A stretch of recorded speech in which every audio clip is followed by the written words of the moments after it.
Well, that music means it's time for our wake-up call, and today we have James Andrews joining us, Head of Investment Management at Redmayne Bentley, joining us on the line from London, and still with us, our guest host, Rob Subaraman. Great to have you with us, James, joining us. To give us a better idea of what you're watching in the trading day ahead, what is number one on your list? Good morning. It's a very similar story here in the UK, actually. We have the MPC minutes coming out today, and obviously the rate decision. No expectation of an increase past the 0.5% current rate, but clearly we're going to be looking at the rhetoric around and poring over the minutes, with inflation obviously hitting 3.1%, CPI 3.1% in November, which is the highest it's been in nearly 6 years.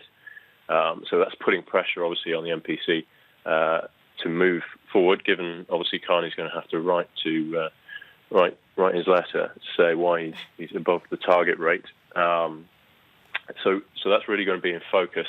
There's no expectation of a rate rise until further rate rise until August next year. And previously we've seen them say that October, November being peak inflation. Well, we've seen November's figures, and that's 3.1 now. So it'll be really interesting to see whether they've now say that the peak may be further ahead of us, considering what the oil price is doing right now.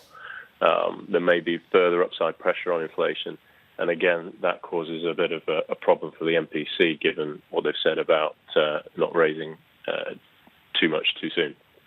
It certainly does, James, and I wonder if it adds additional problems considering there are concerns over sluggish wage growth as well on top of this inflationary picture. But I'm also interested in your view on sterling. Do you think we will see additional buying if we get a hawkish tone coming from Mark Carney, or do you think there are other factors at play here around the Brexit concerns too? I think we will. I think you're right. I think we will see some additional buying if it's a stronger tone, a more hawkish tone. But clearly one of the factors is the Brexit negotiations, which has been obviously Brexit's caused a great deal of damage in sterling, and yesterday's vote won't, I don't think, be taken particularly well. It again creates more uncertainty in terms of the process and a smooth exit. Obviously, not what Theresa May was after yesterday's vote. Hey, James, Rob here. This 3.1% inflation in the UK, I'm just wondering how much of it is really just driven by the weaker sterling? Because if it's that or if it's something else, because if it's the weaker sterling, the sterling's weakened because of concerns over Brexit. I mean, should the Bank of England really be raising rates more because of that? In my view, no. I think you're exactly right. I think the core inflation number is below the 2% target. What we're really seeing here is the effect of Brexit and the falling sterling, and also energy price inflation as well, creeping back in. I think